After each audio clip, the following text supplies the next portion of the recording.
আল্লাহু আকবার, আল্লাহু আকবার, আল্লাহু আকবার, আল্লাহু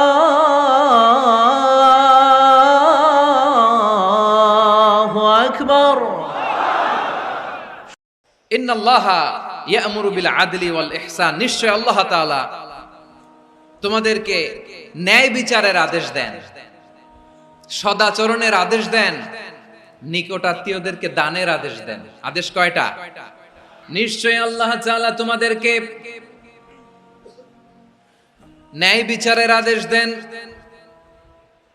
সদাচরণের আদেশ দেন, তিনি তোমাদের নিকটাত্মীয়দেরকে দানের আদেশ দেন, আর তিনি তোমাদেরকে অশ্লীলতা থেকে নিষেধ করেন, মন্দ কাজ থেকে নিষেধ করেন, অবাধ্যতা সীমা লঙ্ঘন থেকে নিষেধ করেন।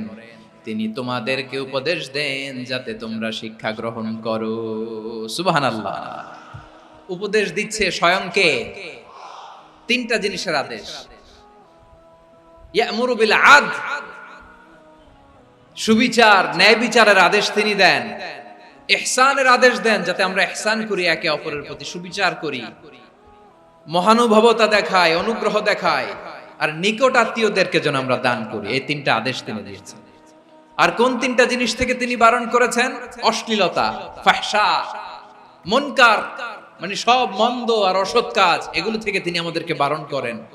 ওয়াল বাগি, অবাধ্যতা, সীমা লঙ্ঘন, এই তিনটা কাজ থেকে তিনি আমাদেরকে বারণ করেন। তিনি আমাদেরকে উপদেশ দেন, স্বয়ং আল্লাহ তাআলা আমাদেরকে উপদেশ দেন যাতে করে আমরা শিক্ষা গ্রহণ করি। সুবহানাল্লাহ পড়েন। আল্লাহ তাআলা প্রথমে আমাদেরকে আদেশ দিয়েছেন আদালের। ইন্নাল্লাহা ইয়া'মুরু বিল আদল, আওয়াজ করে বলুন আল আদল। আমরা উর্দু জানি, হিন্দি জানি, অনেকে ইংরেজিও জানি, কিন্তু আরবি শব্দগুলো আমাদের মুখ দিয়ে বেরোতে চায় না। আওয়াজ করে বলুন আল আদল। মাশাআল্লাহ। ইন্নাল্লাহা ইয়া'মুরু বিল আদল, আল্লাহ তাআলা আমাদেরকে আদলের আদেশ দেন। আদল অনেকে না বুঝলেও আদালত শব্দটা বুঝবেন। আদালত, আদালত, আদালত বুঝেন না? যেখানে বিচার কার্যের ফয়সালা করা হয়, কোর্ট কাচারি আদালত, এটা তো ভেরি কমন। এটা শুনছেন না সবাই? আদালত, যেখানে ন্যায় বিচার হবে, সুশাসন হবে। কিন্তু ভাগ্যের কি নির্মম পরিহাস, ওখান থেকে মিথ্যা সাক্ষী দিয়ে মনমতো রায় দিয়ে দেয়া হয়। এগুলোর পরিবর্তন হওয়ার দরকার আছে না নাই? প্রিয় ভাইয়েরা, আদালত, আল আদল, ইংরেজিতে বলে জাস্টিস, ন্যায় বিচার, সুবিচার, সুশাসন, জাস্টিস, আল আদল, সব জায়গায় এই জাস্টিস থাকা দরকার। Justice should be prevailed in the society.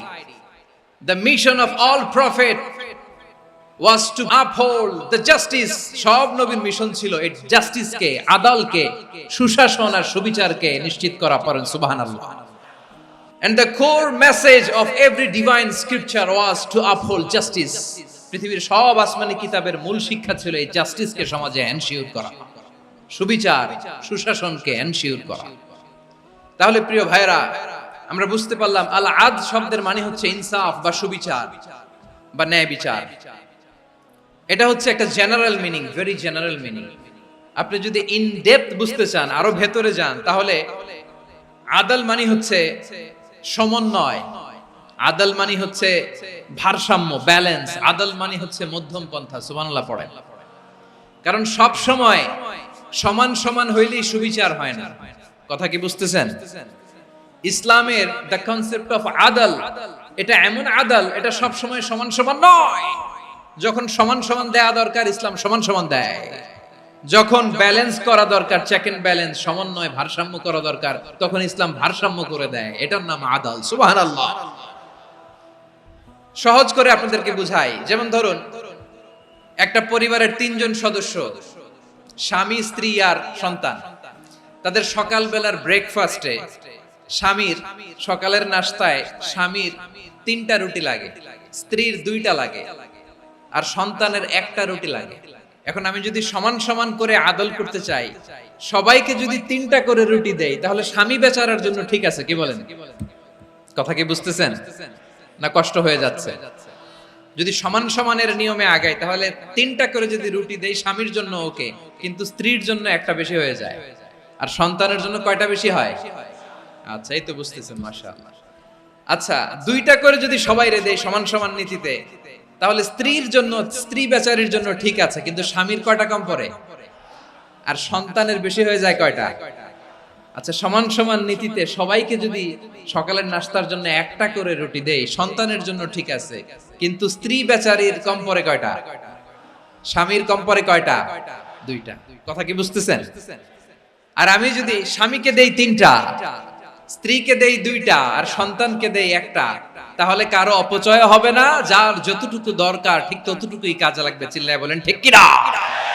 এটাই হচ্ছে ইসলামের আদাল, যেখানে যার যতটুকু দরকার তাকে সেখানে ঠিক ততটুকু দিয়ে দেওয়ার নামই হচ্ছে আদাল। চিল্লায় পড়েন আল্লাহু আকবার।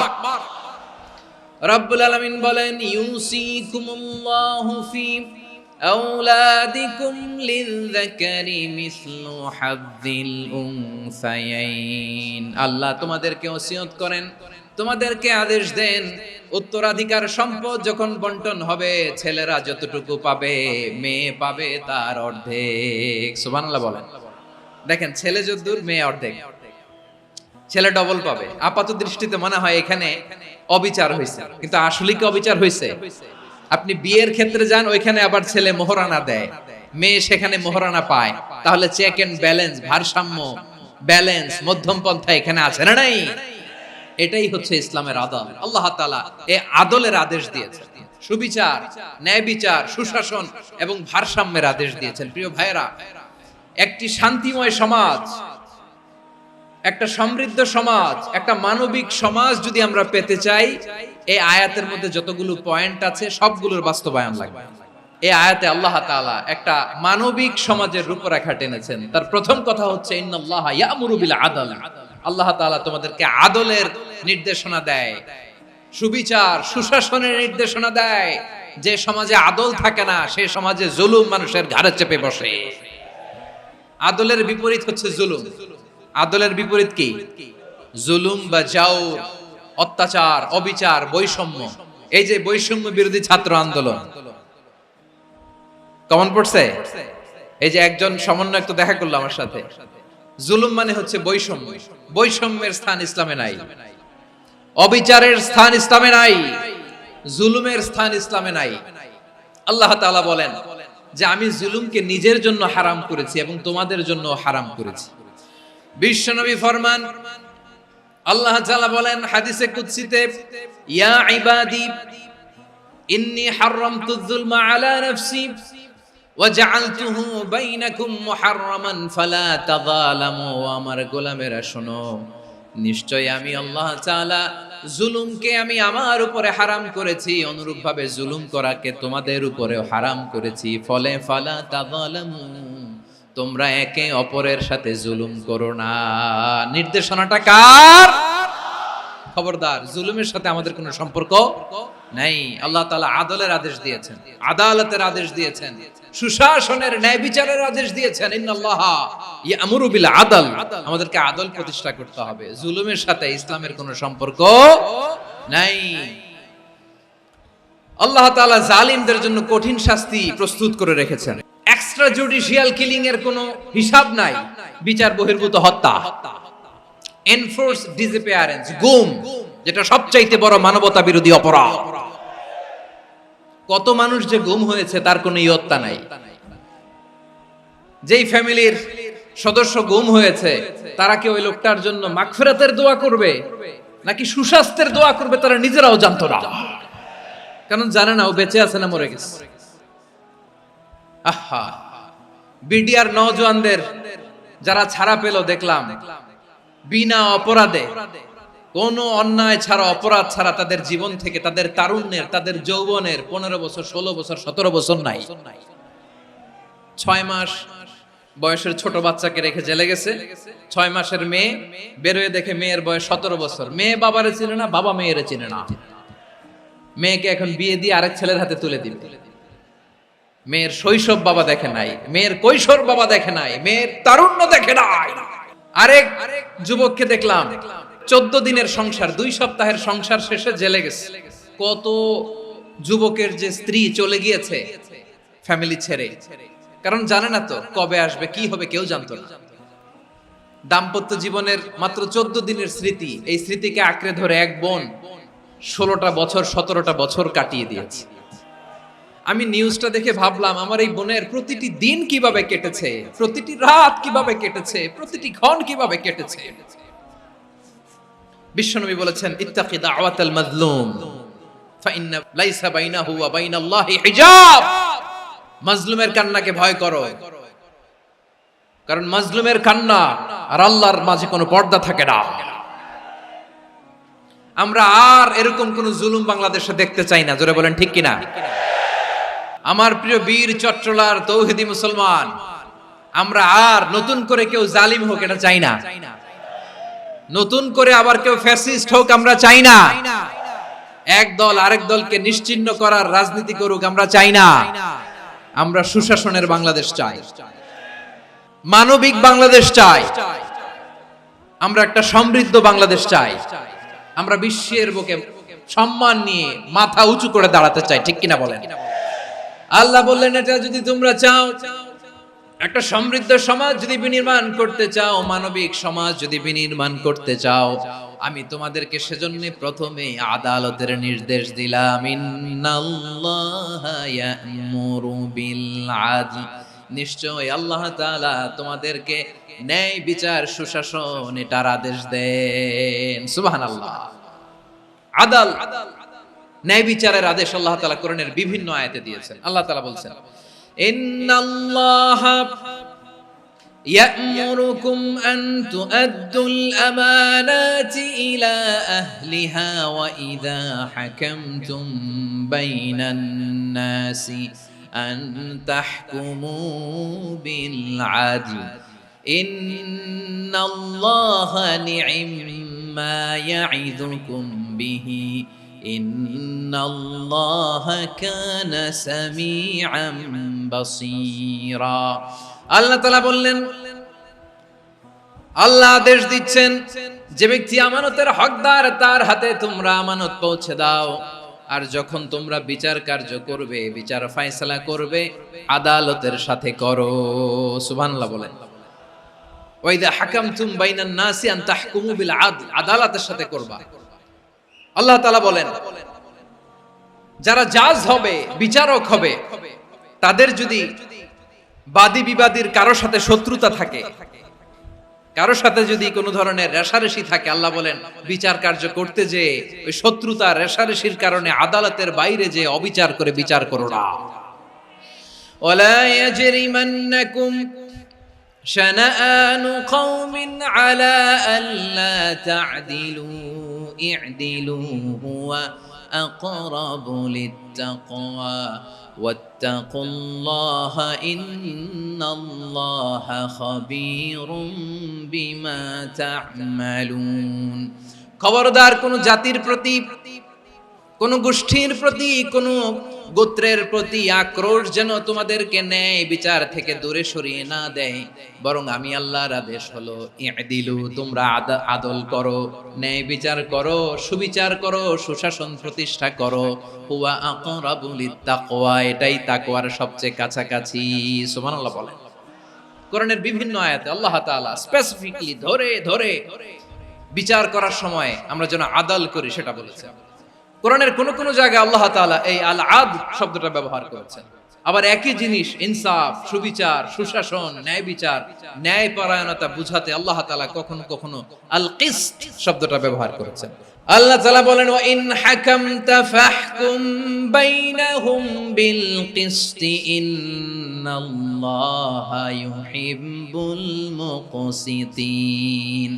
যখন তুমি বিচার করবে, বিশ্বনবীকে উদ্দেশ্য করে অ্যাড্রেস করে বললেন, নবী হে, ইহুদিরা কোনো বিষয়ে মীমাংসার জন্য যদি আপনার দরবারে আসে, যদি বিচার করতে হয়, খবরদার অবিচার করবেন না। ফয়সালা যেটা করবেন কিসতের সাথে করবেন, ন্যায় পরায়ণতার সাথে করবেন, কারণ ইন্নাল্লাহা ইউহিব্বুল মুকসিতিন, নিশ্চয় আল্লাহ রাব্বুল ইজ্জাত ন্যায় পরায়ণশীলদেরকে বড্ড ভালোবাসেন। সুবহানাল্লাহ বলেন।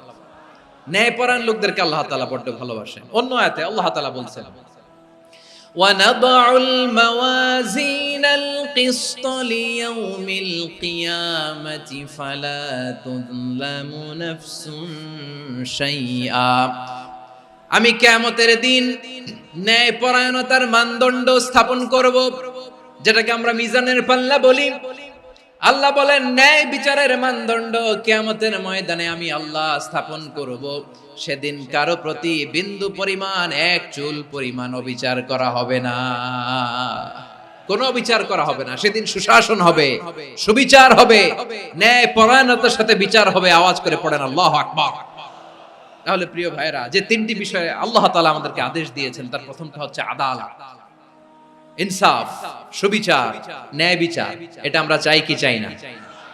বিশ্বনবী ন্যায় বিচার, ন্যায় পরায়ণতা, সুশাসন প্রতিষ্ঠিত করেন কি করেন নাই? আপনারা বিশ্বনবীর সিরাত যারা পড়েছেন, আপনি দেখবেন বিশ্বনবীর সিরাতের পরতে পরতে, বাকে বাকে, সিরাতের বাকে বাকে এই আদালতের নমুনা মেলে। সুবহানাল্লাহ বলেন। ছোট্ট একটা নমুনা রাসূল সাল্লাল্লাহু আলাইহি ওয়াসাল্লামের আসিরা আল আতরা থেকে ছোট্ট একটা নমুনা আপনাদের খেদমতে এখানে উপস্থাপন করি। বিশ্বনবী সাল্লাল্লাহু আলাইহি ওয়াসাল্লাম মক্কা বিজয় করলেন ৮ম হিজরিতে। মক্কা বিজয় শেষের দিনই কয়েক সপ্তাহ মক্কাতে অবস্থান করলেন। ইন দ্য মিন টাইম মক্কার একটা ভেরি প্রেস্টিজিয়াস এন্ড ডিগনিফাইড ফ্যামিলির নারী চুরিতে ধরা পড়ল। কিসে ধরা পড়ল? আমাদের সমাজে আসেনি এটা? আছে? ছোট না বড়? হিসাব করে শেষ করা যায় না। ৩.৫ লাখ কোটি টাকা নাই উন্নয়ন প্রকল্পের নামে। ৩.৫ লাখ কোটি টাকা লিখতে পারবেন আপনি? একটানা লিখতে পারবেন? বুঝতেছেন কত বড় সংখ্যা? বনু মাখজুমিয়া গোত্রের এক নারী মক্কায় চুরিতে ধরা পড়ল। বলেন তো চুরি করলে বিধান কি? কি কাটতে হবে? চুরির বিধান হলো হাত কেটে দাও। দাও সেটা গোপনে নয়, প্রকাশ্যে জনসম্মুখে হাত কেটে দাও। বনু মাখজুমিয়া গোত্রের নারী যখন চুরিতে ধরা পড়লো, সাহাবারা চিন্তায় পড়ে গেলেন। সবেমাত্র মক্কার লোকেরা কালিমা পড়ে মুসলমান হয়েছে, ইসলামের আইন কানুন তেমন জানে না, ইসলামী শরিয়ার সাথে বেশি পরিচিত নয়। এখন যদি বিশ্বনবী চুরির যেই বিধান এটা যদি কায়েম করে হাত যদি কেটে দেয়, না জানি মক্কার লোকেরা আবার বিগড়ে যায়, না জানি মক্কার লোকেরা আবার মুরতাদ হয়ে যায়, না জানি মক্কার লোকেরা ইসলাম থেকে দূরে সরে যায়। চলো চলো, সাহাবীরা মিলে পরামর্শ করলেন, চলো বিশ্বনবীর কাছে যে বলি, ও নবী, শুধু কেবলমাত্র একমাত্র এই নারীর জন্য চুরির হাত কাটার বিধানটা আপনি একটু থামিয়ে দেন। চুরির হাত কাটার যে বিধান এখানে একটু রহিত করে দেন, বাকিগুলা কইরেন মদিনাতে যে চলবে, কিন্তু মক্কায় এবারের জন্য মাফ করে দেন। কিন্তু কে বলবে? এই যে পরামর্শ, সাজেশন, এটা কে দিবে বিশ্বনবীর কাছে? সাহাবারা চিন্তায় পড়ে গেলেন।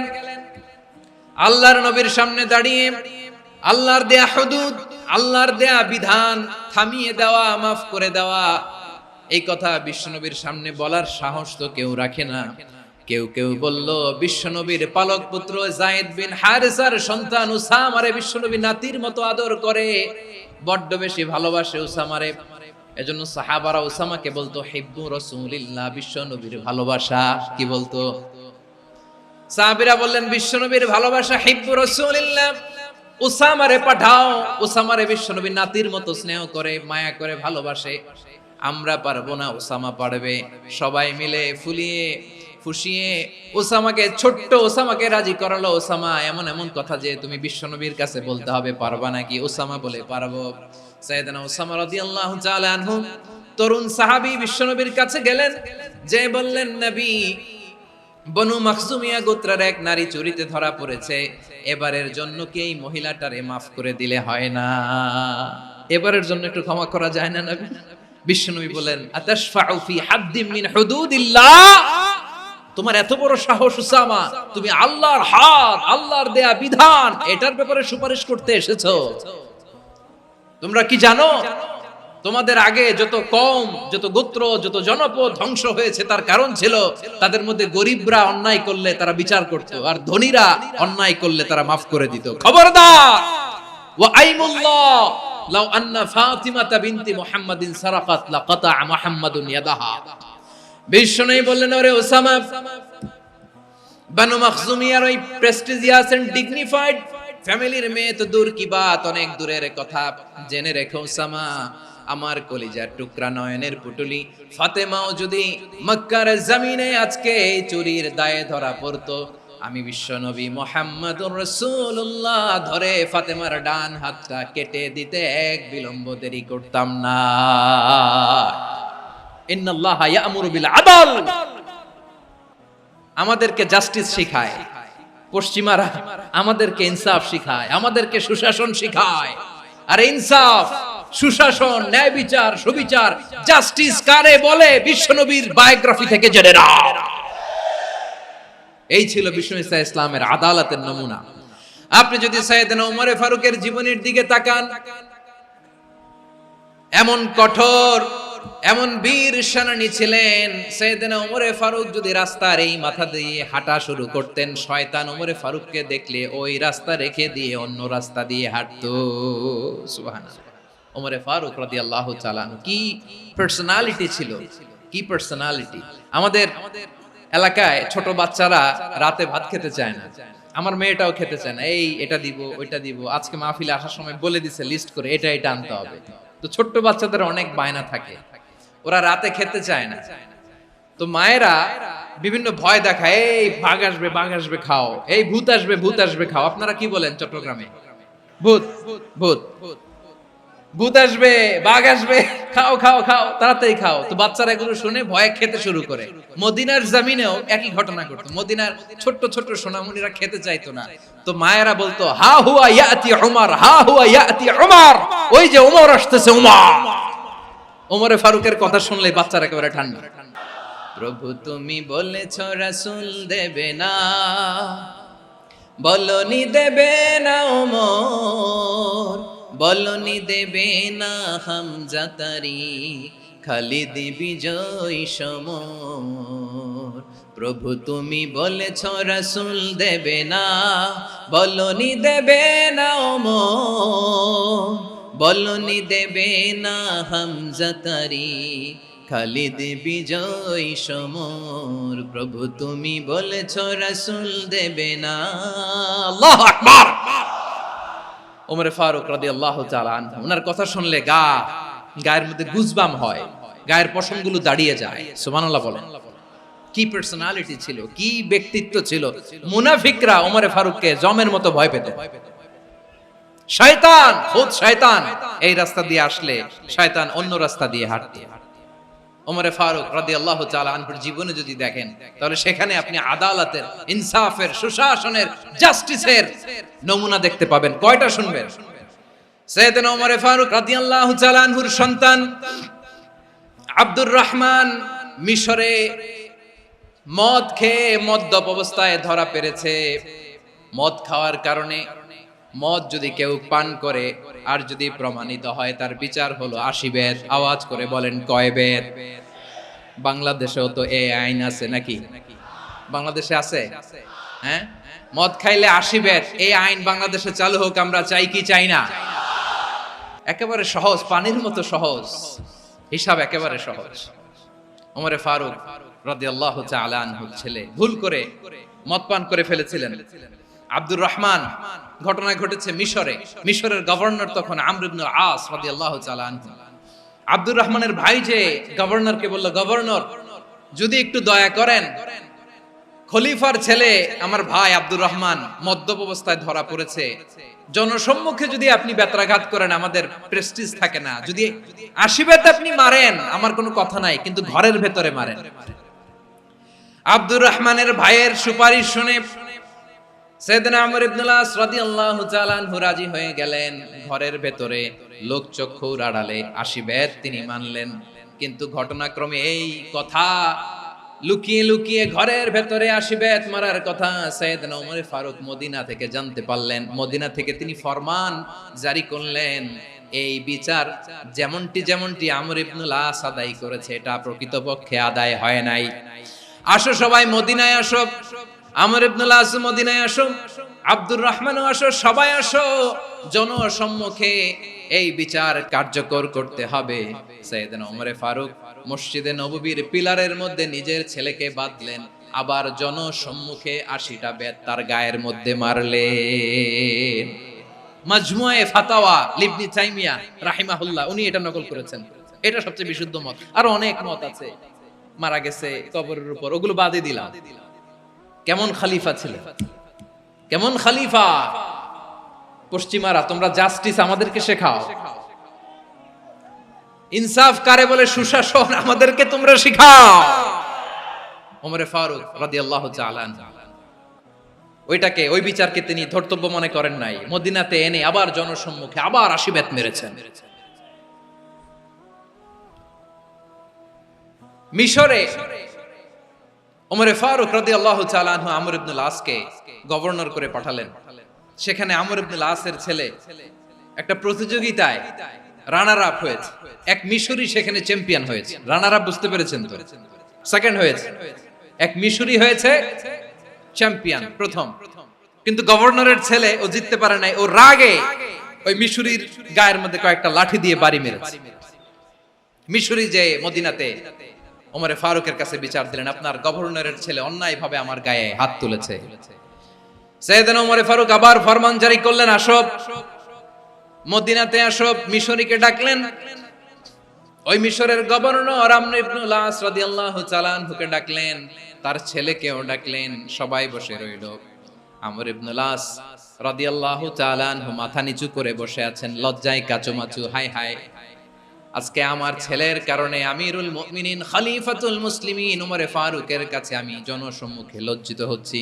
সাইয়েদনা ওমরে ফারুক বললেন, এই নাও লাঠি। গভর্নরের ছেলে তোমার মাথার মধ্যে যতগুলো বাড়ি মেরেছে, আজকে জনসম্মুখে তুমি অতগুলা বাড়ি মারো। মিশরি বলে, থাক, আপনি যে ডেকে আনছেন সবার সামনে এটা বলছেন, এতেই আমি খুশি। আল্লাহু আকবার! আপনার মহানুভবতা দেখে আমি খুশি, আর অপমানের দরকার নাই। ওমরে ফারুক বলে, না, খবরদার, এই কথা মিশরি তুমি বলো না, মারো, যতগুলা বাড়ি মেরেছে মারো। বাধ্য হয়ে মিশরি আমর ইবনুল আসের সামনে ওনার কলিজার টুকরা সন্তানের মাথার মধ্যে বাড়ি মারতে আরম্ভ করলেন। ঠিক যতগুলা বাড়ি গভর্নরের ছেলে আমর ইবনুল আসের ছেলে মিশরির গায়ে মেরেছিল, মাথায় মেরেছিল, মিশরি গুনে গুনে ততটা মারলেন।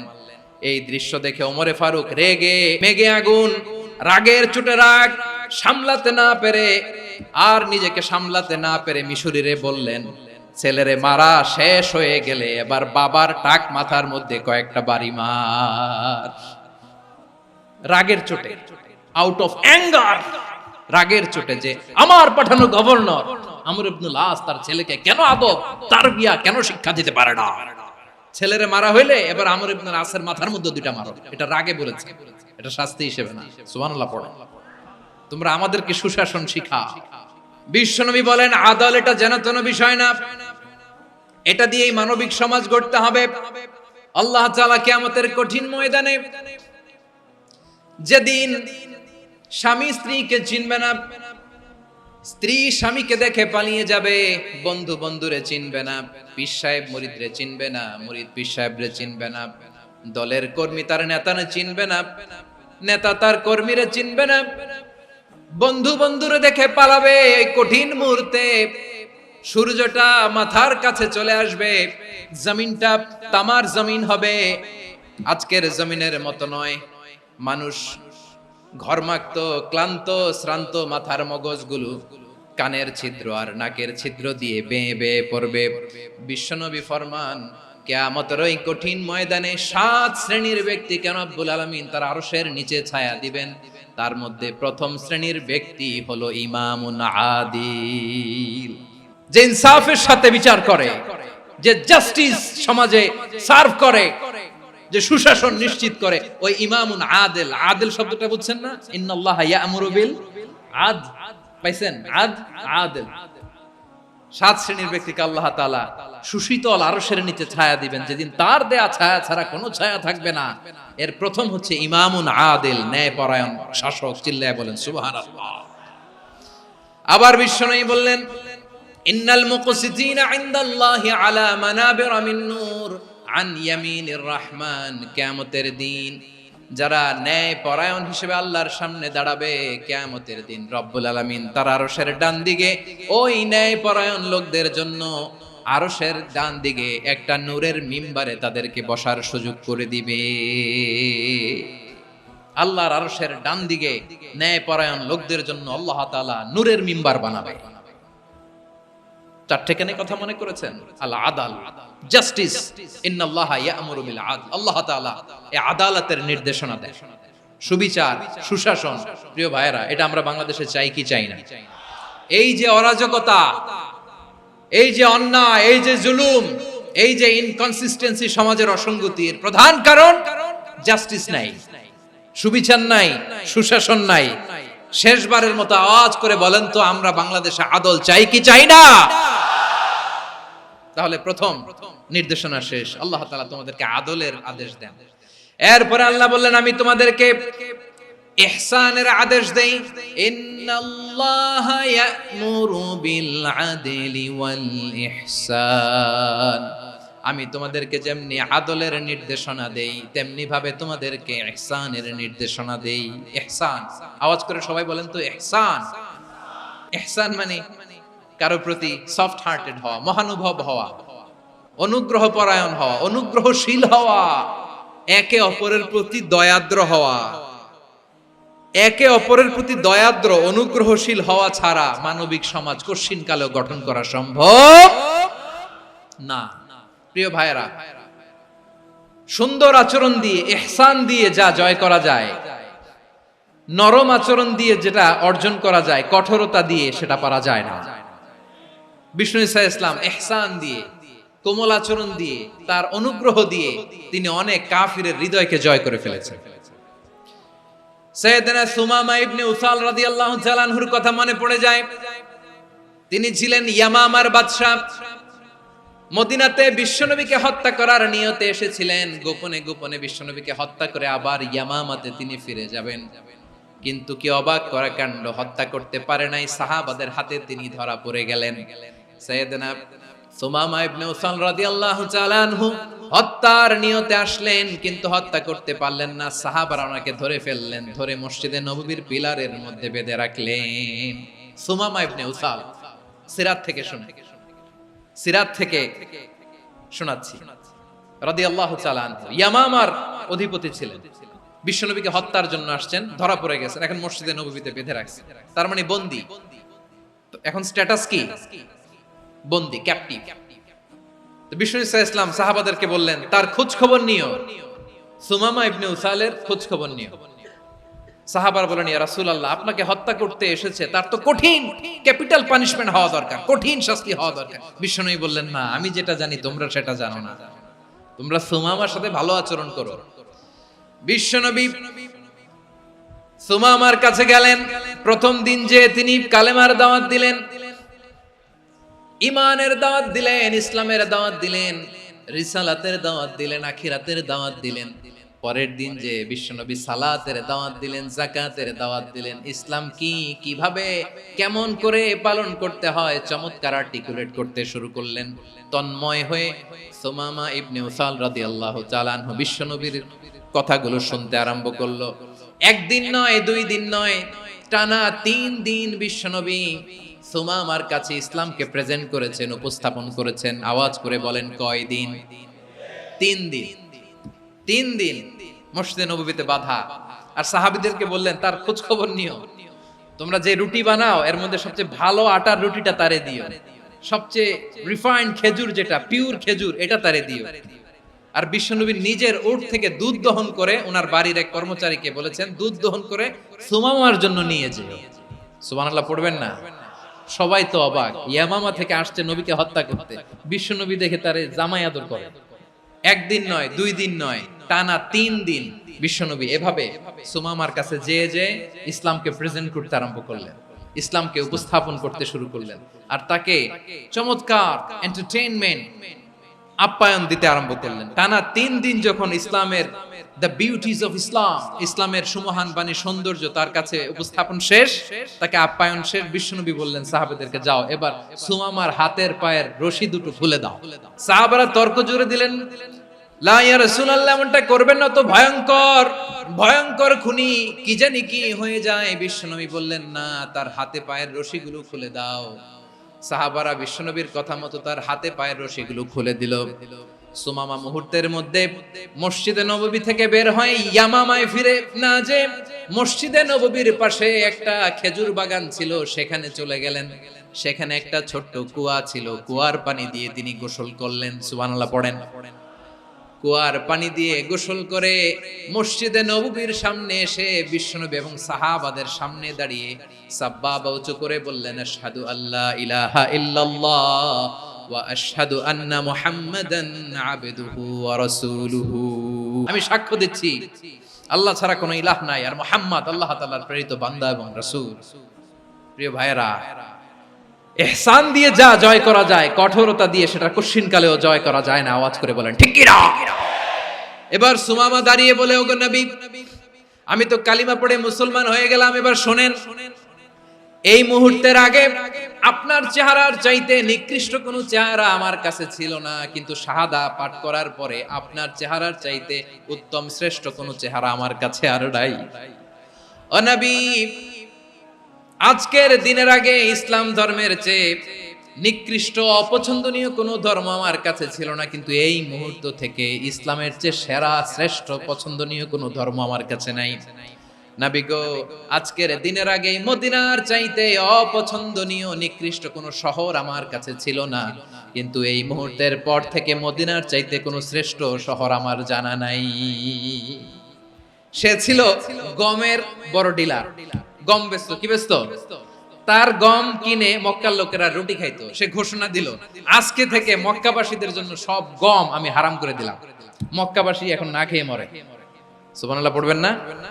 মক্কাবাসী বিশ্বনবীর কাছে আসলেন, এসে বললেন, মুহাম্মদ, আমরা তো তোমার ভাই, তোমার চাচা, তোমার ভাতিজা, তোমার আত্মীয়, তুমি সুমামারে বলো সে যেন আবার গমের সাপ্লাই মক্কার জন্য অনুমতি দিয়ে দেয়। বিশ্বনবীর অনুমতি ক্রমে সুমামা আবার মক্কাতে গম পাঠাতে শুরু করলো। পড়েন সুবহানাল্লাহ। ইহসান, ইহসান দিয়ে আপনি যেটা জয় করতে পারবেন, you can win the heart of your enemies. ইহসান দিয়ে আপনি আপনার শত্রুর হৃদয়কে জয় করতে পারবেন। এজন্য আল্লাহ বললেন, ওয়া আনফিকু ফি সাবিলিল্লাহি ওয়া লা তুলকু বিআইদিকুম ইলাত তাহলুকা ওয়া আহসিনু ইন্নাল্লাহা ইউহিব্বুল মুহসিনিন। তোমরা আল্লাহর রাস্তায় দান করবে আর নিজেরা নিজেদেরকে ধ্বংসের হাতে ঠেলে দিও না। তোমরা একে অপরের প্রতি ইহসান করবে, কারণ ইহসানকারীদেরকে আল্লাহ বড় ভালোবাসেন। সুবহানাল্লাহ পড়েন।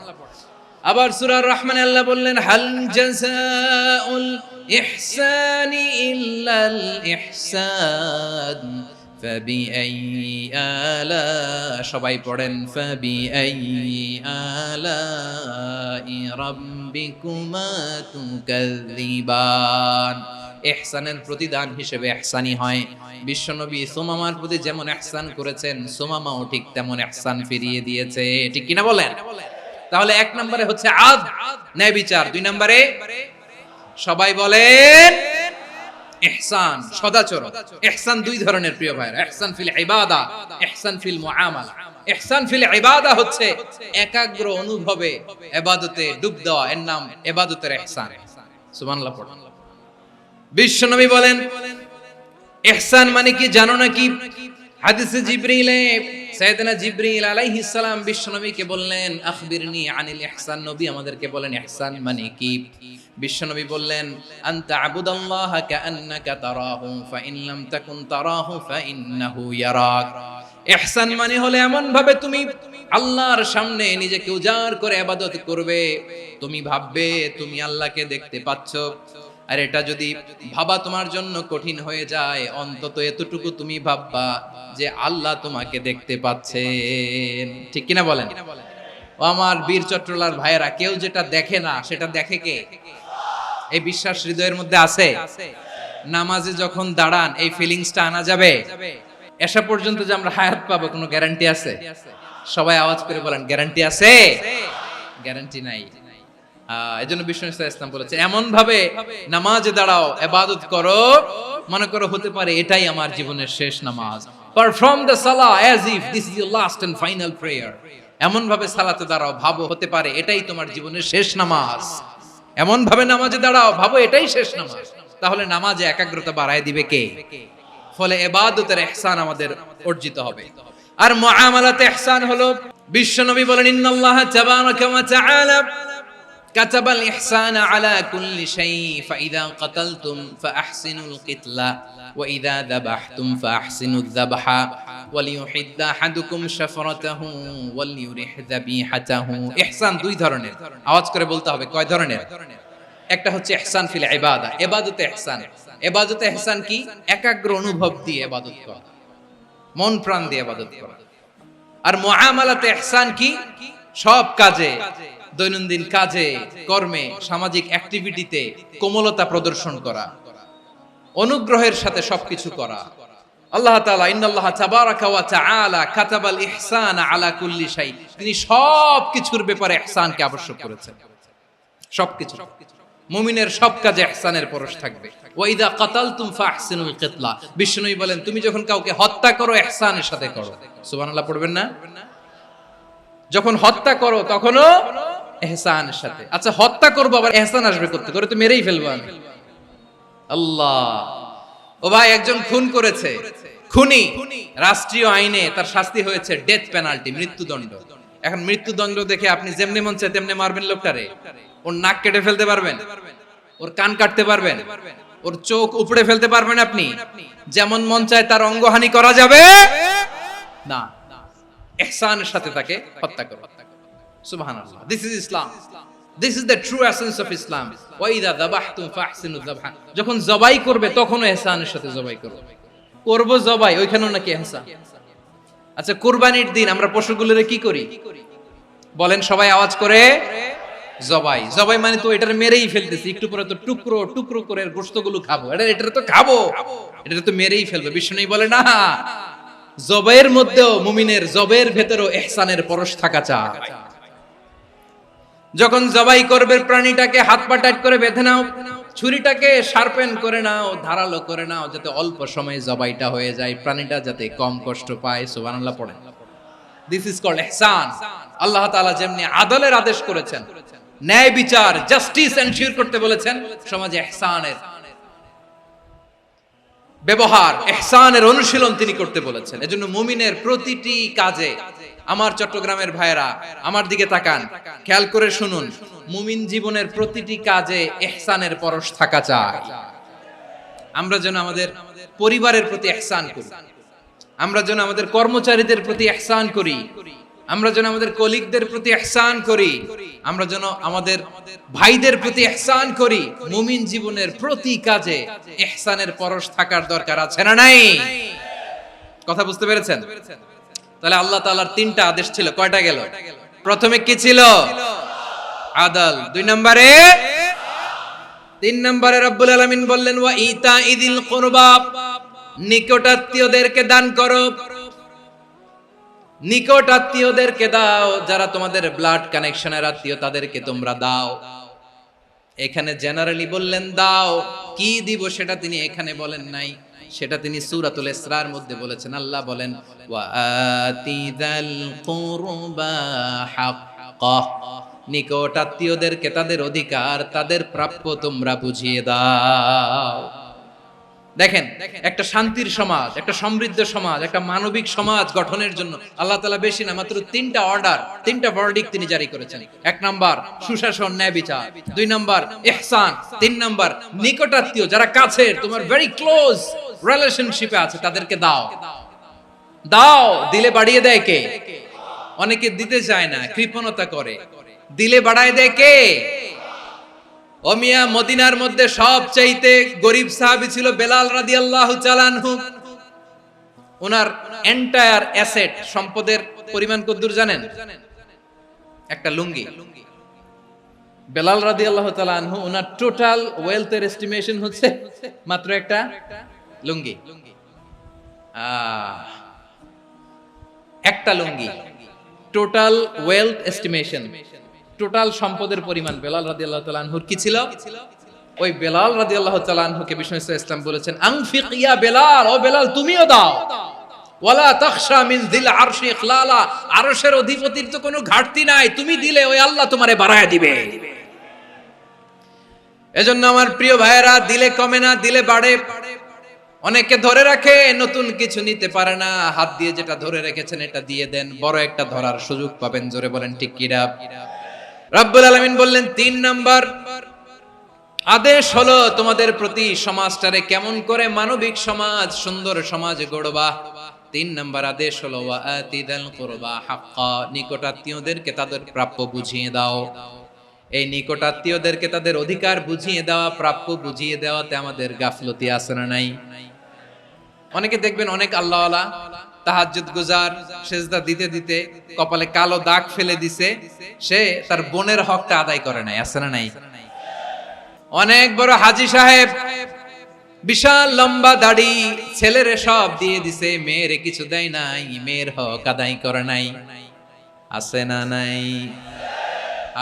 এই হাজী সাহেবেরা, এই আল্লাহওয়ালারা কিয়ামতের ময়দানে আটকে যাবে। আপনি অন্যের অধিকার নষ্ট করেছেন, তাদের রাইটস কে ভায়োলেট করেছেন। এজন্য আল্লাহ তাআলা বলেন, কারো অধিকার যদি কেউ নষ্ট করে, ওই সমাজটা মানবিক সমাজ কঠিনকালেও হতে পারে না। এজন্য ৩ নম্বর আল্লাহ বললেন ওয়া ইতা ইদিল কুরবা, নিকটাত্মীয়দেরকে দাও। কি দিবা? তাদের অধিকার দিয়ে দাও। বোনের অধিকার বুঝিয়ে দাও, মেয়ের অধিকার বুঝিয়ে দাও, ফুফুর অধিকার বুঝিয়ে দাও। দেখবেন অনেক মায়েরা ছেলের পাতে মুরগির রান দেয়, মেয়ের পাতে দেয় মুরগির ঠ্যাং। তো মেয়ের কি মুরগির রান খেতে মনে চায় না? মনে চায় না? এমনটা করা যাবে না। নিকটাত্মীয়দেরকে অধিকার দিয়ে দাও, নিকটাত্মীয়ের সাথে সুসম্পর্ক রাখো। আদেশটা কার? এজন্য প্রিয় ভাইয়েরা, জীবনে যদি বারাকা অর্জন করতে চান, নিকটাত্মীয়দের সাথে সুসম্পর্ক রাখতে হবে, তাদের জন্য উপহার পাঠাতে হবে। বিশ্বনবী বলেন লা ইয়াদখুলুল জান্নাতা কাতে, যে ব্যক্তি আত্মীয়তার সম্পর্ককে ছিন্ন করে দেয়, সে কঠিনকালেও আল্লাহর জান্নাতে ঢুকবে না। আপনি কি এটারে সহজ হাদিস মনে করছেন? এটা সহজ কথা। আপনি ভাবছেন আপনার নামাজ আপনারে বাঁচাতে পারবে, আপনার রোজা বাঁচাতে পারবে, আপনার তাহাজ্জুদ আপনারে বাঁচাতে পারবে? আপনি অধিকার নষ্ট করলে কিছুই আপনারে বাঁচাতে পারবে না। এজন্য নিকট আত্মীয়দেরকে দিতে হবে বেশি বেশি। বিশ্বনবী বলেন ইন্নাস সাদাকাতা আলাল মিসকিনি সাদাকা ওয়া আলা যির রাহিমি ইসনাতান সাদাকাতুন ওয়া সিলা। মিসকিন রে দান করলে শুধু দানের সওয়াব হয়, নিকট আত্মীয়কে দান করলে দুইটার সওয়াব হয়, সাদাকার সওয়াব হয়, আবার আত্মীয়তার বন্ধন অটুট রাখার সওয়াব হয়ে যায়। আবার বিশ্বনবী বললেন মান সাররাহু আইয়ুবসাতা লাহু ফি রিজকিহি ওয়া ইউনসা লাহু ফি আসারিহি ফালইয়াসিল রাহিমা, যে ব্যক্তি তার রিজিকের প্রশস্ততা চায় আর হায়াতে বরকত চায়, সে যেন তার আত্মীয়ের সাথে সুসম্পর্ক রাখে। আমার প্রিয় চট্টলার ভাইয়েরা, আমাদের রিজিক বাড়ুক, এটা আমরা চাই কি চাই না? সবাই চান? হ্যাঁ, আমাদের রিজিকে প্রশস্ততা আসুক, চাই কি চাই না? আমাদের হায়াতে বরকত আসুক, আমরা চাই কি চাই না? এই দুইটা যদি চান, তাহলে নিকটাত্মীয়দের সাথে সুসম্পর্ক রাখবেন। পারবেন? তাহলে সমাজটারে মানবিক সমাজ বানায় দিবে কে? 3টা আদেশ চলে গেল। 1 নম্বরে কি ছিল? 2 নম্বরে, 3 নম্বরে নিকটাত্মীয়দেরকে দান। আল্লাহ তাআলা 3টা জিনিসের যেমনি আদেশ করেছেন, অনুরূপভাবে 3টা বিষয় তিনি বারণ করেছেন, নিষেধ করেছেন। ওগুলোর কাছেও যাওয়া যাবে। রাব্বুল আলামিন বলেন ওয়ায়ানহা আনিল ফাহশাই ওয়াল মুনকারি ওয়াল বাগি। আমি যেমনি 3টি বিষয়ে আদেশ করলাম, অনুরূপভাবে 3টি বিষয়ে বারণ করলাম, নিষেধ করলাম। আমার 1 নাম্বার নিষেধাজ্ঞা হলো অশ্লীলতার প্রতি। ফাহশা, ওয়ায়ানহা আনিল ফাহশা, আল্লাহ তাআলা অশ্লীলতাকে নিষেধ করেছেন। কোন জিনিসকে? সবাই বলুন, কোন জিনিসকে? যত ধরনের, যত টাইপের, যত ক্যাটাগরির অশ্লীলতা হতে পারে, সব অশ্লীলতাকে হারাম করেছেন কে? ফাহশা মানে কি? কথায়, কাজে, আচরণে, কমেন্ট, ফেসবুকের কমেন্টসে যত ধরনের নোংরামো আছে, যত ধরনের অশ্লীলতা আছে, এটাকে আরবিতে বলে ফাহশা। রাব্বুল আলামিন বলেন কুল ইন্নামা حرم ربي الفواحش ما ظهر منها وما بطن। ও নবী, আপনি বলে দেন, আমার রব প্রকাশ্য, অপ্রকাশ্য, স্পষ্ট কিংবা অস্পষ্ট, দৃশ্যমান কিংবা অদৃশ্যমান সব অশ্লীলতাকে হারাম করেছেন। সব ধরনের অশ্লীলতা হারাম। আল্লাহ তাআলা আমাদেরকে অশ্লীলতা থেকে বাঁচান। এবার বলেন আমাদের সমাজে অশ্লীলতা আছে না নাই? অশ্লীলতা নানা ভাবে, নানা নামে, নানা মোড়কে আমাদের সমাজে আছে না নাই? সংস্কৃতির নামে, ফ্যাশনের নামে, বিনোদনের নামে, উপন্যাসের নামে, কনসার্টের নামে অশ্লীলতা আছে না নাই? আপনি দেখেছেন কনসার্টগুলোর অবস্থা? আমাদের তরুণ তরুণীরা, আমাদের যুবক যুবতীরা, আমাদের জেনজিরা, কি অবস্থা ওইখানে? কনসার্টের নামে অশ্লীলতা আছে না নাই? ছেলে মেয়ে একে অপরকে জড়ায় ধরতেছে, একে অপরকে চুমু খাচ্ছে প্রকাশ্যে, দিবালোকে, গণমানুষের সামনে। আল্লাহ তাআলা এই অশ্লীলতা থেকে আমাদেরকে বেঁচে থাকতে বলেছেন। রূপালী জগতের নামে অশ্লীলতা আছে না নাই? এই টার্মটা আপনারা জানেন না? রূপালী জগৎ কি জগৎ? আসলে কি রূপালী জগৎ না অন্ধকার জগৎ? আমার বোনেরা, আপনাদেরকে যে কি বলে তারা বুঝায়, রূপালী জগৎ শুনেই আপনি ভরকে যাবেন না। রূপালী জগতে যে নারী যত বেশি উলঙ্গ, সে নাকি তত বেশি সাহসী। জানেন? বলে এটা একটা সাহসী নারী, খুব সাহসী পদক্ষেপ তার। যত বেশি শরীর থেকে কাপড় নামাতে পারবে, যত বেশি বস্ত্রহীন হয়ে নিজেকে প্রেজেন্ট করতে পারবে, সে নাকি তত বেশি সাহসী। আমার চট্টলার ভাইয়েরা, শয়তানের প্রথমে এজেন্ডা ছিল বনি আদমকে বস্ত্রহীন করা।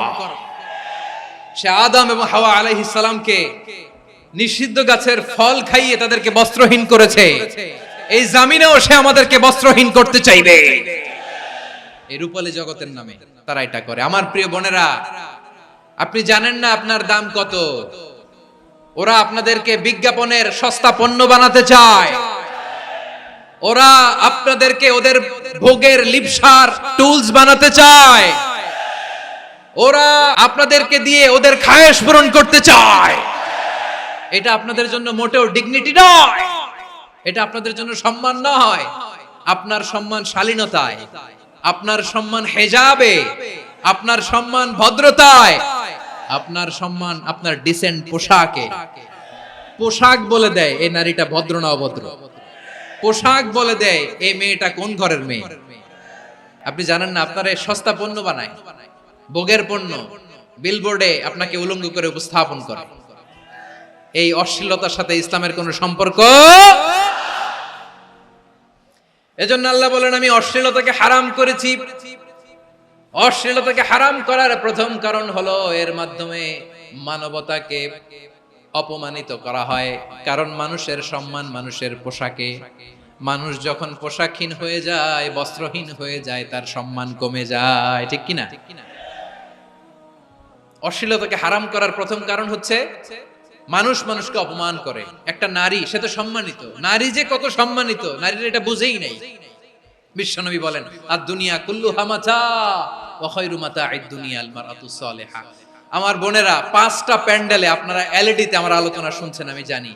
আপনাদের এই গর্ভ যে কত দামি আপনি জানেন না। আপনার পেট থেকেই আসবে আগামী দিনের সালাহুদ্দিন আল আইয়ুবী। আপনার পেট থেকেই আসবে অনাগত দিনের ইমাম মাহদী আল মুনতাযর। আপনার পেট থেকেই আসবে অনাগত দিনের ফয়সাল, ওয়াসিম, মুগ্ধ, আবু সাইদের মতো বীর যোদ্ধা। আমার প্রিয় বোনেরা, আমার প্রিয় বোনেরা, বিশ্বনবীর কথার ওজন খেয়াল করেন। আদ-দুনিয়া কুল্লুহা মাতা ওয়া খায়রু মাতা'আদ দুনিয়া আল মারআতুস সালিহা। দুনিয়ার সবকিছুই অ্যাসেট, এর মধ্যে সবচেয়ে দামি অ্যাসেট নেককার নারী।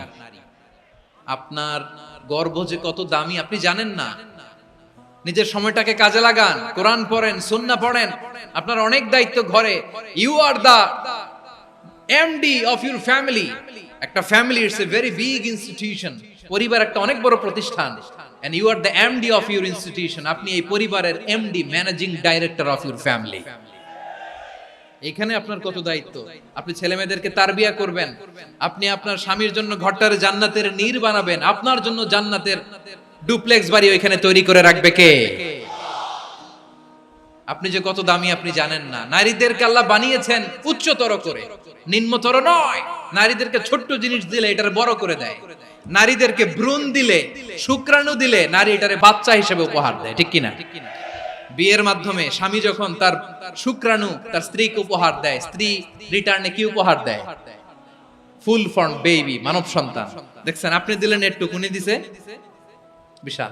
আপনি যদি নারীকে বাজার এনে দেন, নারী এটাকে সুস্বাদু খাবারে রূপান্তর করে দেয়। আপনি তাকে একটা মুচকি হাসি দিয়ে দেন, সে তার কলিজা দিয়ে দেয়। কিন্তু যদি আপনি তার মনে কষ্ট দেন, সে আপনার জীবনকে জাহান্নাম বানায়া দেয়। নারীর মন বুঝতে পারলে নেয়ামত, বুঝতে না পারলে কিয়ামত। আমার প্রিয় বোনেরা, আপনি যে কত দামি আপনি জানেন না, অনেক দামি আপনি। আপনাদেরকে যেন ভোগের সস্তা পণ্য বানাতে না পারে, আপনাদেরকে সচেতন থাকতে হবে। তাহলে কেন আল্লাহ তাআলা এই ফাহশা অশ্লীলতাকে হারাম করলেন? এক নাম্বার, এতে হিউম্যান ডিগনিটি কমে। দুই নাম্বার, এতে মানুষের অধিকার নষ্ট হয়। আপনি বিয়ে করেছেন, এরে পরকিয়া করেন, ওর সাথে এরকম আছে না নাই? স্ত্রীর অধিকার নষ্ট করেছেন। আপনি বিবাহ সম্পর্কে আবদ্ধ হয়েছেন তার সাথে, আপনি পরকিয়া করেন ওই ছেলের সাথে, আপনি আপনার হাজবেন্ডের সাথে বিট্রে করেছেন। এজন্য আল্লাহ অশ্লীলতাকে হারাম করেছেন। অশ্লীলতাকে হারাম করার আরেকটা কারণ হচ্ছে আল্লাহ তাআলা এই হিউম্যান জেনারেশনকে এটাকে প্রিজার্ভ করতে চায়। হিফজুন নাসল, এটা মাকাসিদুশ শরিয়ার অনেক গুরুত্বপূর্ণ একটা মাকাসিদ, অনেক গুরুত্বপূর্ণ। আপনার নাসল, আপনার জেনারেশনকে সংরক্ষণ করা। এই যে আসতেছে ফেব্রুয়ারি, কত ফেব্রুয়ারি জানো? এটা কি বিশ্ব ভালোবাসা দিবস? হ্যাঁ, কি দিবস? এই বিশ্ব ভালোবাসা দিবসের সাথে মুসলমানদের কোনো সম্পর্ক নাই। আমার প্রিয় ভাইরা, এই যে আপনি অবৈধ সম্পর্কে জড়ালেন, কেন আল্লাহ অশ্লীলতাকে হারাম করেছে দেখেন। বলতেছিলাম যে এটা আপনার নাসল, আপনার জেনারেশন, আপনার লিনিয়েজ, আপনার বংশকে প্রিজার্ভ করা। কে কার বাবা, কে কার মা, বাবা মা জানা, প্রজন্মকে প্রিজার্ভ করা, এটা ইসলাম ওয়াজিব করে দিয়েছে। এই যে অবৈধ সম্পর্কের কারণে, বিশ্ব বেহায়া দিবসের কারণে, এগুলোর আউটকাম, আউটপুট হিসেবে মাঝে মাঝে এই ঢাকা মেডিকেলের ডাস্টবিনে নবজাতকের বাচ্চার কান্নার আওয়াজ শুনতে পাওয়া যায়। চট্টগ্রাম মেডিকেলের ডাস্টবিনে নবজাতকের কান্না শুনতে পাওয়া যায়। বীর চট্টলার মুসলমানেরা বুঝতে পারলে আওয়াজ করে বলেন, এই যে চট্টগ্রাম মেডিকেলে যে নবজাতকটা পাওয়া গেল, ওর বাবাকে আমাকে বলেন, ওর মাকে, ও কোন ফ্যামিলির সন্তান কেউ জানে? আপনি হিউম্যান ডিগনিটিকে অপমান করেছেন না? আপনি তার ভবিষ্যৎকে অন্ধকার করেছেন না? আপনি তার লিনিয়েজকে প্রশ্নবিদ্ধ করে দিয়েছেন না? এই জন্য আল্লাহ তাআলা অশ্লীলতাকে আমাদের জন্য হারাম করে দিয়েছেন। পড়েন সুবহানাল্লাহ। এই জন্য রাব্বুল আলামিন বলেন, কুল ইন্নামা হারামা রাব্বিয়াল ফাওয়াহিশা মা যাহারা মিনহা ওয়া মা বাতান। প্রকাশ্য অপ্রকাশ্য সব অশ্লীলতাকে হারাম ঘোষণা করে দিয়েছে কে? আবার দুনিয়ার বুকে যারা অশ্লীলতার প্রসার করে তাদের জন্য শাস্তি মজুদ রেখেছে কে? রাব্বুল আলামিন বলেন, ইন্নাল্লাযীনা ইউহিব্বুনা আন তাশিআল ফাহিশাতু ফিল্লাযীনা আমানু লাহুম আযাবুন আলীমুন ফিদ দুনিয়া ওয়াল আখিরাতি ওয়াল্লাহু ইয়ালামু ওয়া আনতুম লা তা'লামুন। নিশ্চয়ই যারা বিশ্বাসীদের মাঝে অশ্লীলতার প্রচার প্রসার করতে চায় তাদের জন্য আমি মর্মন্তুদ শাস্তি প্রস্তুত করে রেখেছি, দুনিয়াতেও রেখেছি, আখিরাতেও রেখেছি। ঘোষণাটা কার? যারা এই নাটকের নামে, সিনেমার নামে, রূপালী জগতের নামে, মুভির নামে, ওটিটি প্ল্যাটফর্মের নামে আমার সমাজে অশ্লীলতা ছড়াতে চায়, তাদের জন্য কঠিন মর্মন্তুদ শাস্তি মজুদ রেখে দিয়েছে কে? ও আমার বোনেরা, এখনো আপনি জাগবেন না? এখনো আপনার চিন্তার দুয়ারে এখনো নাড়া পড়ে নাই? ওরা আপনাকে উলঙ্গ বানাতে চায়, ওরা আপনাকে আইটেম গার্ল বানাতে চায়। এজন্য ইসলাম অশ্লীলতাকে হারাম করেছে। হারাম। ইসলাম বলেছে যোজন যোজন দূরে থাকো, ওরা বলে না কাছে আসো, কাছে আসার গল্প, ক্লোজ আপ ওয়ান, কাছে আসার গল্প আছে না নাই? তাহলে অশ্লীলতার সাথে আমাদের কোনো সম্পর্ক? সবাই বলতে পারেননি, আওয়াজ করে বলুন, অশ্লীলতার সাথে আমাদের কোনো সম্পর্ক? আমরা এই সমস্ত ক্লোজ আপ ওয়ান, কাছে আসার গল্পের প্রোগ্রামে যাব? আমরা কোন ধরনের অশ্লীল কন্টেন্ট সোশ্যাল মিডিয়ায়, টিভিতে দেখব? কি যুগ যে আমরা কাটাচ্ছি আপনি কল্পনা করতে পারবেন না। পর্ন ইন্ডাস্ট্রি, নারী পুরুষের বস্ত্রহীন যুগল দৃশ্য, এটাকে দিয়ে ওরা কোটি ডলারের ইন্ডাস্ট্রি বানিয়েছে। পুরো মানব ইতিহাসে এরকম জঘন্য সময় মানব ইতিহাস পার করে নাই। পর্ন এটা ইন্ডাস্ট্রি হয়ে গেছে। আমাদের এই যুবকগুলো, জেনজি গুলো, ওদের চরিত্র বাঁচাবে কি করে? কেমন করে হেফাজত করবে ওদের এই মূল্যবান চরিত্র? আমার প্রিয় ভাইরা, এই অশ্লীলতার দ্য লেটেস্ট ভার্সন হচ্ছে LGBTQ, শরীফ থেকে শরীফা। শুনছেন আপনারা? দেখতে পুরুষ, আসলেই পুরুষ, সুস্থ একজন পুরুষ, 4 সন্তানের বাবা, বলে আমি মনে মনে নারী। দেখতে নারী, সুস্থ নারী, আসলেই সে দিব্যি একজন নারী, বলে আমি মনে মনে পুরুষ।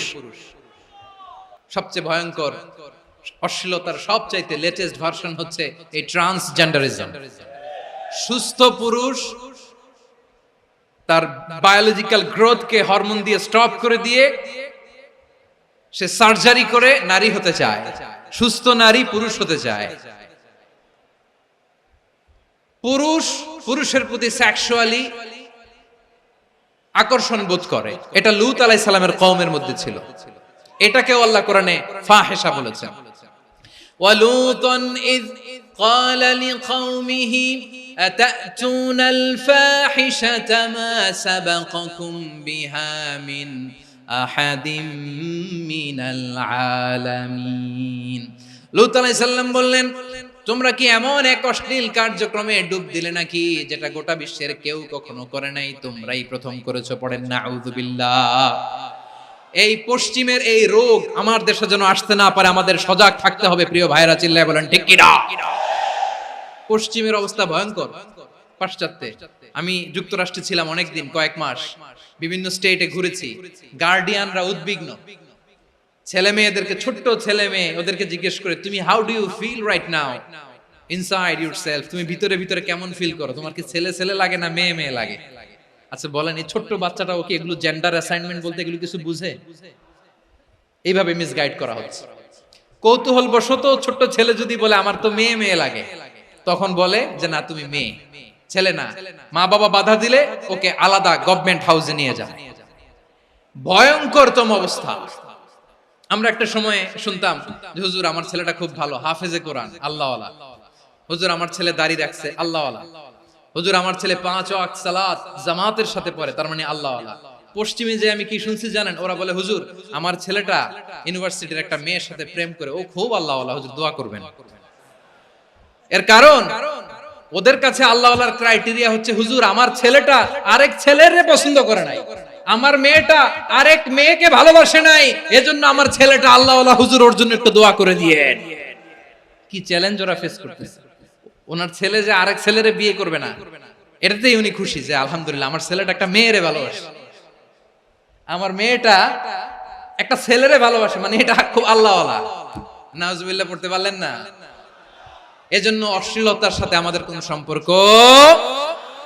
রব্বুল আলামিন বলেন ওয়ায়ানহা আনিল ফাহশাই ওয়াল মুনকারি ওয়াল বাগি। 3টা জিনিসকে আমি নিষিদ্ধ করলাম। 1 নাম্বার হলো ফাহশা, অশ্লীলতা।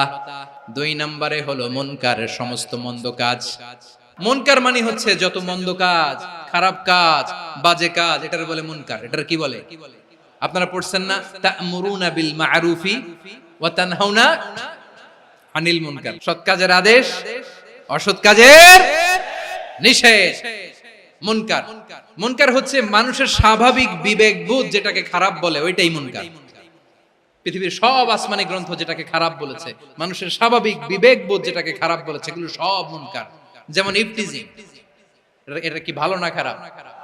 মজুদদারি, খাদ্যে ভেজাল দেওয়া, ওজনে কম দেওয়া, মাছে ফরমালিন মিশানো, চাঁদাবাজি, টেন্ডারবাজি, দখলবাজি, এগুলো আমাদের স্বাভাবিক বিবেকেই বলে এগুলো খারাপ, এগুলো হচ্ছে মুনকার।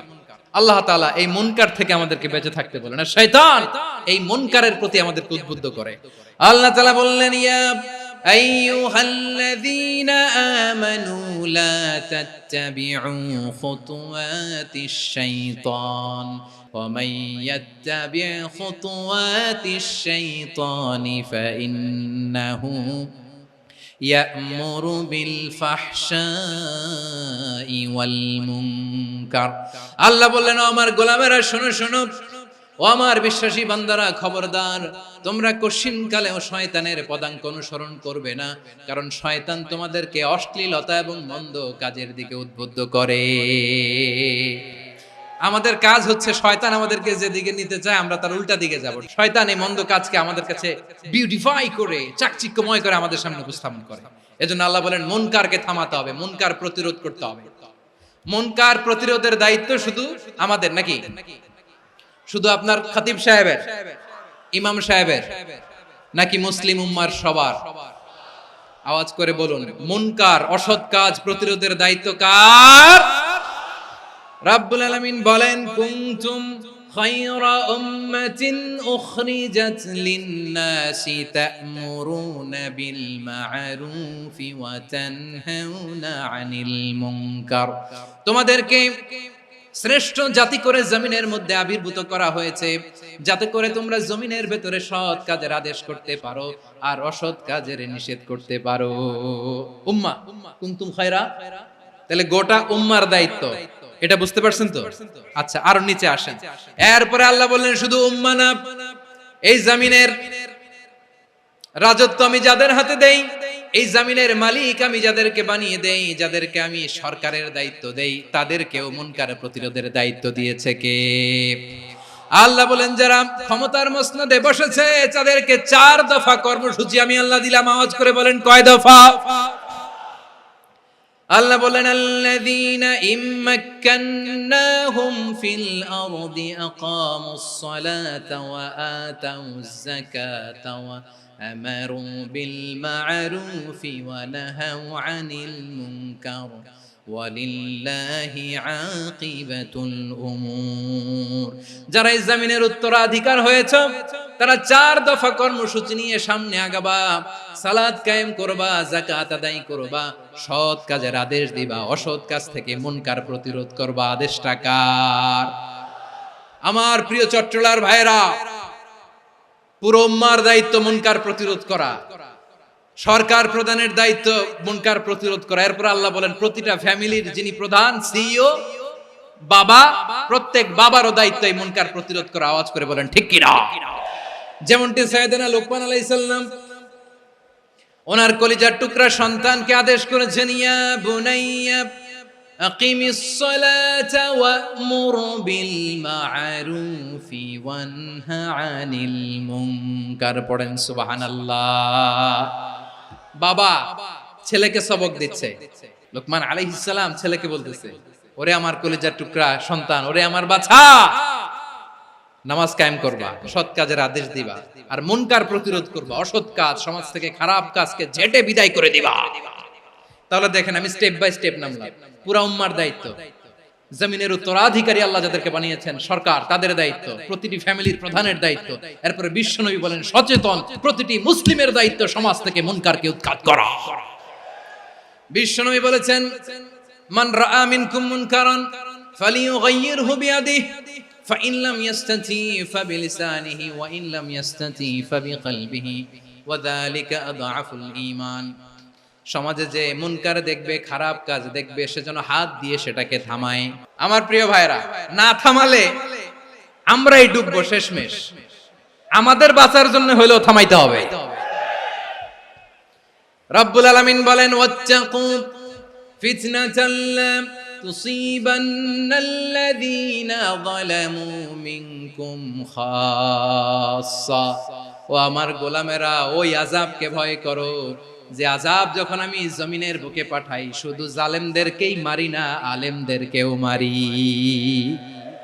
আযাব যখন আসে তখন শুধু জালিমই মরে না, আলেমও মরে। জানেন, মুসা আলাইহিস সালামের পায়ে একবার লাল পিঁপড়া, তো উনি রেগে মেগে পাশি দেখে লাল পিঁপড়ার বাসা, পা দিয়ে ডলে মুছে সবগুলো পিঁপড়া মেরে ফেলছে।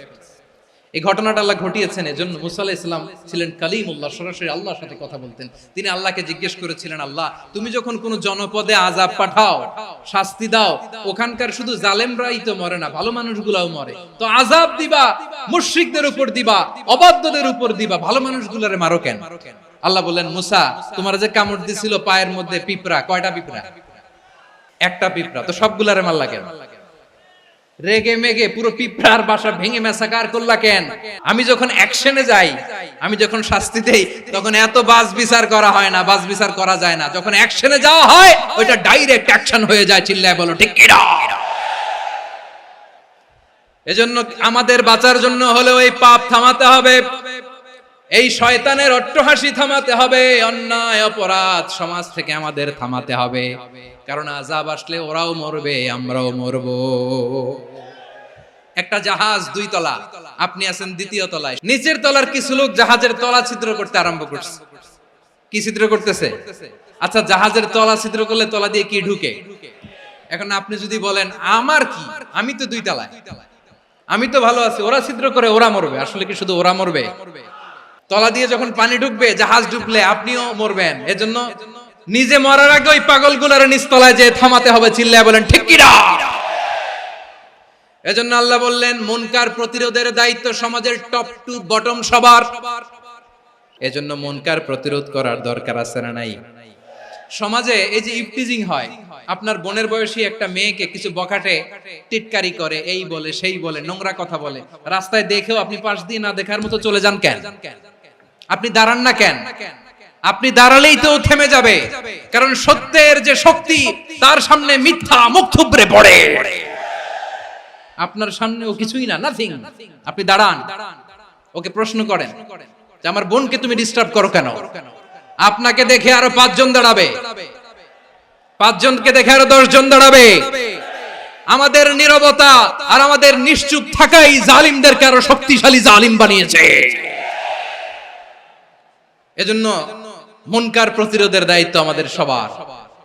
টেন্ডারবাজি, চাঁদাবাজি, দুর্নীতি, অপরাধ, দখলদারিত্ব, মজুদদারি, এগুলো সবকিছু একসাথে প্রতিরোধ করতে হবে। ঠিক কিনা বলেন? একটা মানবিক সমাজ যদি চাই, প্রতিরোধ করতে হবে। প্রিয় ভাইয়েরা, আল্লাহর শপথ নিয়ে বলি, এই নাসিহাত গুলো সবার জন্য, সব দলের জন্য, সব মতের মানুষের জন্য। আমরা কোন দলের প্রতি মানুষকে ডাকি না, আমরা ডাকি ইসলামের দিকে। সব দলের, সব মতের, সব মানুষদেরকে আমরা আহ্বান জানাই, আসুন আমরা একটা সুন্দর সমাজ বিনির্মাণ করি। এই যে নতুন বাংলাদেশের এক সুযোগ এসেছে, আর জীবনে হয়তো আসবে না, সামনের 100 বছর এই সময় আসবে না। আসুন দেশটাকে আমরা সাজাই, আসুন আমরা দুর্নীতি বন্ধ করি, আসুন আমরা চাঁদাবাজি বন্ধ করি, আসুন আমরা দখলদারিত্ব বন্ধ করি, আসুন আমরা এক দল আরেক দলকে নিশ্চিহ্ন করার যে রাজনীতি, এটা বন্ধ করি। সব দলের প্রতি আমার আহ্বান, আমরা চাঁদাবাজ মুক্ত বাংলাদেশ চাই, জুলুম মুক্ত বাংলাদেশ চাই, ফ্যাসিজম মুক্ত বাংলাদেশ চাই, গুণ খুন খারাপি মুক্ত বাংলাদেশ চাই। আমরা নতুন ভোরের বাংলাদেশ চাই। ওই বাংলাদেশ পাওয়ার জন্য মুনকার প্রতিরোধে, অন্যায় প্রতিরোধে যদি বাঘের বাচ্চার মতো, আবু সাইদের মতো 2 হাত উঁচু করে, বুককে টান টান করে প্রসারিত করে দাঁড়াতে হয়, রাজি আছো মুসলমান? রাব্বুল আলামিন বলেন ওয়ায়ানহা আনিল ফাহশাই ওয়াল মুনকারি ওয়াল বাগি ইয়াইদুকুম লাআল্লাকুম তাযাক্কারুন। আল্লাহ বললেন আমি অশ্লীলতাকে নিষেধ করি, আমি সব ধরনের মন্দ কাজকে নিষিদ্ধ করি, সব শেষে আমি সীমা লঙ্ঘনকে তোমাদের জন্য নিষিদ্ধ করি। নিষিদ্ধ করেছেন কয়টা জিনিস? 1 নম্বরে অশ্লীলতা, 2 নম্বরে মুনকার তথা সব মন্দ কাজ, 3 নম্বরে আল বাগি, সীমা লঙ্ঘন, ক্রসিং দ্য লিমিট। সীমা লঙ্ঘন করা ভালো না। We all should know our limits. চিল্লায় বলেন ঠিক কিনা? একই আয়াতে আল্লাহ বললেন কুল ইন্নামা হাররামা রাব্বিয়াল ফাওয়াহিশা মা যাহারা মিনহা ওয়া মা বাতানা ওয়াল ইসমা ওয়াল বাগিয়া বিগাইরিল হক। অন্যায় ভাবে যে অবাধ্য হয়, যে সীমা লঙ্ঘন করে, তাদেরকেও আমি এটা হারাম করে দিলাম। সীমা লঙ্ঘন করা হারাম। আল্লাহ বারবার আমাদেরকে ওয়ার্নিং দেয়। যখন আমরা থামি না, তখন আল্লাহ ধরে, আর যখন ধরে তখন ছাড়ে না। ধরে না, ধরলে আল্লাহ ফেরাউনকে কিন্তু হুট করে ধরে নাই। আপনারা জানেন 9 বার ওয়ার্নিং দিয়েছে ফেরাউনকে। আল্লাহ তাআলা ওয়ার্নিং দিয়েছিল কয়বার? রাব্বুল আলামিন বলেন ওয়ালাকাদ আতাইনা মূসা 9 আয়াতিন বাইয়িনাত। 9টা মুআজিজা দেখিয়েছি, 1 2 3 বারবার এইভাবে রিমাইন্ডার, ওইভাবে রিমাইন্ডার, এইভাবে নসিহত, ওইভাবে দাওয়া, ফাকুলা লাহু কাওলান লাইয়িনা, নরম করে বলো, সফট করে বলো, যত ওয়ে হতে পারে দাওয়া মেথডোলজি মুসা আলাইহিস সালামের সব অ্যাপ্লাই শেষ। 10ম বারে যে আল্লাহ ধরছে, 10ম বারে যে ধরেছে। এজন্য আল্লাহ বলেন আমি সীমালঙ্ঘনকে পছন্দ করি না। কোরআনের অন্য আয়াতে বাগীকে বলা হয়েছে আল ইতিদা, সীমালঙ্ঘন যারা করে তাদেরকে আল্লাহ বলেছেন মুতাদিন। ওয়াকাতিলু ফি সাবিলিল্লাহিল্লাযীনা ইউকাতিলুনাকুম ওয়ালা তা'তাদু ইন্নাল্লাহা লা ইউহিব্বুল মুতাদিন। আমি সীমালঙ্ঘনকারীদেরকে কোশ্চিনকালেও পছন্দ করি না। আমরা যেন সীমালঙ্ঘন না করি, রাজি আছেন তো? যে কোনো ক্ষেত্রে ইবাদতে যেন সীমালঙ্ঘন না করি। অনেকে আমরা ইবাদতে সীমালঙ্ঘন করে ফেলি। বিশ্বনবী সাল্লাল্লাহু আলাইহি ওয়াসাল্লাম যেটা শিখিয়েছেন এর বাইরে যে অতিরিক্ত বুজুর্গ হতে চায় এরকম আছে না নাই? কোন ক্ষেত্রেই সীমালঙ্ঘন করা যাবে, এমনকি যুদ্ধ ক্ষেত্রেও না। বিশ্বনবী সাল্লাল্লাহু আলাইহি ওয়াসাল্লাম বলেন খবরদার যুদ্ধ ক্ষেত্রেও সীমালঙ্ঘন করো না। কি সুন্দর ইসলাম আমরা পেয়েছি। বিশ্বনবী বলেন খবরদার যুদ্ধের ময়দানে কোনো নারীর গায়ে হাত তোলো না, কোনো শিশুর গায়ে হাত তোলো না, কোনো গবাদি পশু হত্যা করো না, কোন শস্য ক্ষেত্র ধ্বংস করো না, ইবাদতরত অন্য ধর্মের কোন সন্ন্যাসীর গায়ে হাত তুলো না। বলেন সুবহানাল্লাহ। তাহলে আমরা সীমালঙ্ঘন করতে পারবো? প্রিয় ভাইরা, একটা সুখী, সমৃদ্ধ, শান্তির সমাজ, মানবিক সমাজ যদি আমরা গঠন করতে চাই, আমাদের আল্লাহর দেয়া কয়টা আদেশ মানতে হবে বলেন দেখি? আর বেঁচে থাকতে হবে কয়টা জিনিস থেকে?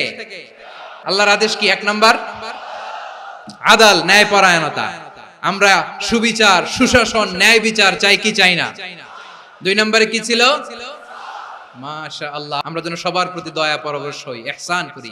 3 নম্বরে কি ছিল? নিকটাত্মীয়দের দান করা, তাদের অধিকার প্রাপ্য বুঝিয়ে দেওয়া। পাশাপাশি 3টা জিনিস থেকে আল্লাহ বারণ করেছেন, নিষেধ করেছেন। তার প্রথমটা ফাহশা, অশ্লীলতা। অশ্লীলতার সাথে আমাদের কোনো সম্পর্ক। 2 নাম্বার নিষেধাজ্ঞা কি ছিল?